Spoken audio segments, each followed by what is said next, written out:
ดีทุกคนเอามาสักเครื่องแล้วมาเก็บมะพร้าวมาดีทุกคนนี่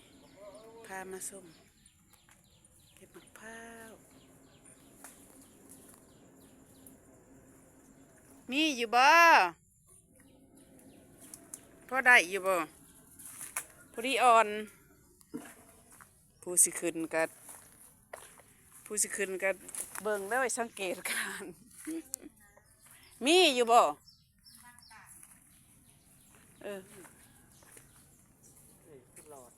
เออตัวบางนี่มีอยู่ได้หันแสงซองแสงผู้ใดหันบ่เบิ่งคือหลอดแทบ่ได้บ่ได้หลอดได้ทางแก่นะหันแสงใหญ่ได้หันเบิ่งบ่ได้ได้เว้ยเนาะบ่หลอดดอกขึ้นเบิ่งเพิ่น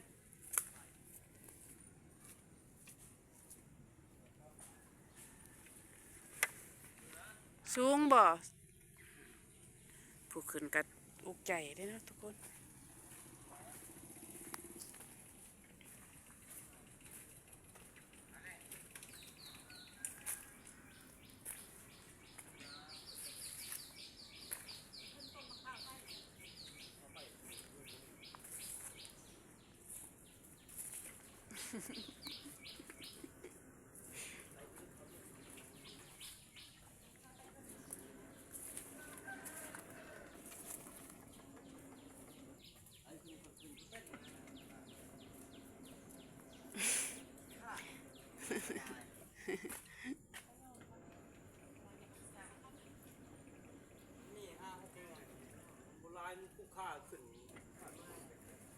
โอ้บุกยันบุกคุ้มค่า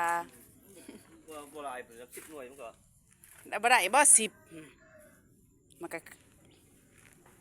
มันรอดแต่เขาขึ้นกกตัวนี้มั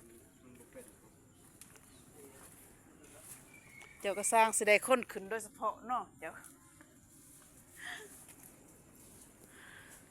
มันเป็นโรคของ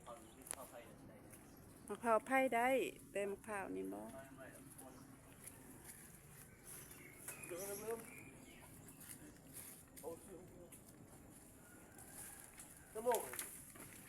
9 โมงไปแล้ว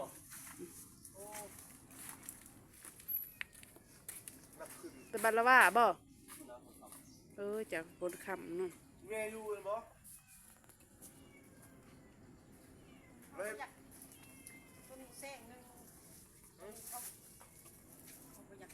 มันมีแสงเดียวเราไปอยากขึ้นละเมื่อยเบื้องนั้นได้อีกแล้วแต่กกนี่บ่ได้ตัวนี้ได้แต่แซงเดียวตัวนี้บ่ได้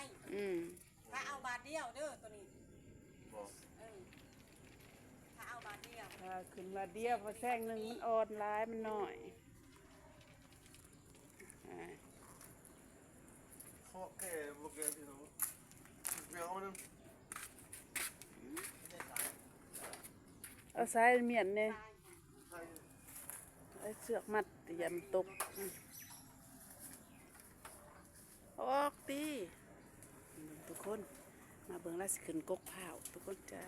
ใช้หน่วยชาวบ้านคือเลยช่วย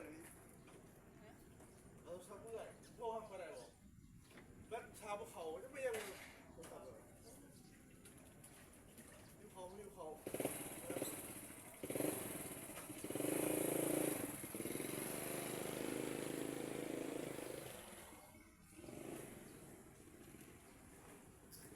ใช่เป็นสิขึ้นกกเผานะทุกคนมาเบิ่งวิธีเราขึ้นเฮ็ดแนวใดเนาะ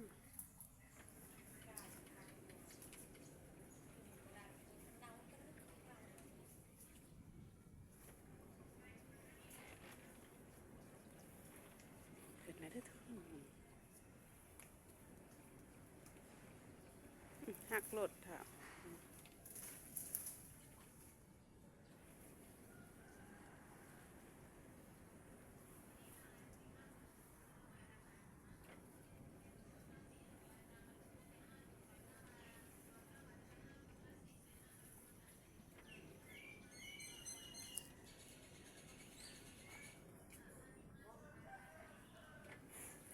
แห้ง รุด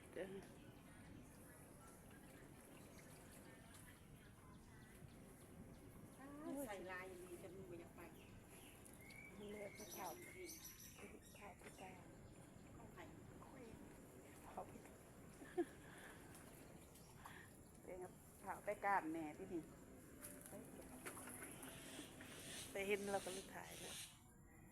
ขึ้นหอดเทิงเลยทุกคนค่อยๆเด้อเท้า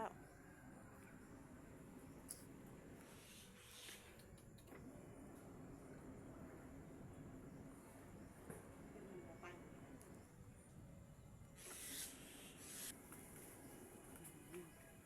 ลงมาเราหอดเทิงเลยทุกคนทานมันจักแซงไปจักแซงเลยเนาะ ถ้ามันจับขนาดเลย ฮันแหละบอตะละปีก็จับหลาย จับ จับแล้วเพราะว่าพลมันตกเนาะแต่ละเทือนมันแดดมันมันอยู่เทิงหลายมันจับ อันนี้ก็มันอยู่หลุมแบบข้างๆมันบ่จับมันบ่ถึกน้ำหมอกตะกี้กกต่ำๆมักดกนะดกมันปีกกอันนี้แล้วมันสุ่มเนาะ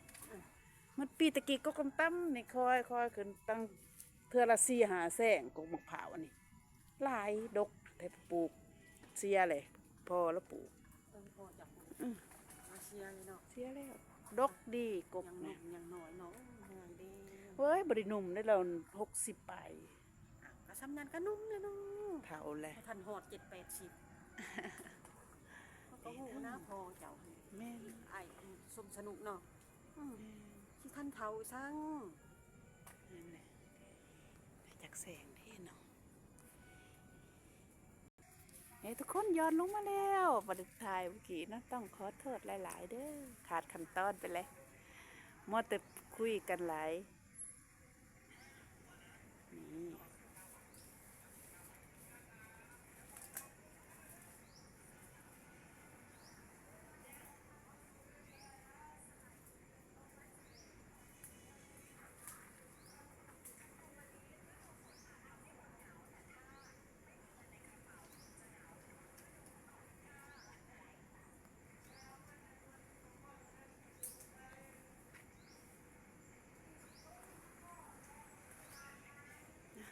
ขอบคุณมากๆค่ะมีครูไปรับข้างล่างด้วยนะจ๊ะมีคนไปหาได้เพื่อนสาวขอบใจหลายๆเด้อทุกคนที่เข้ามารับชมเนาะก็จะได้อยู่ประมาณ5แสงเนาะทุกคนเนาะได้อยู่ประมาณ30 กว่าหน่วยเนาะต้นนี้เนาะอีกต้นนี้อีกหน่อยค่อยถ่ายเด้อทุกคนเด้อนะหมดล่างแล้วขอบคุณค่ะบ๊ายบายเด้อทุกคน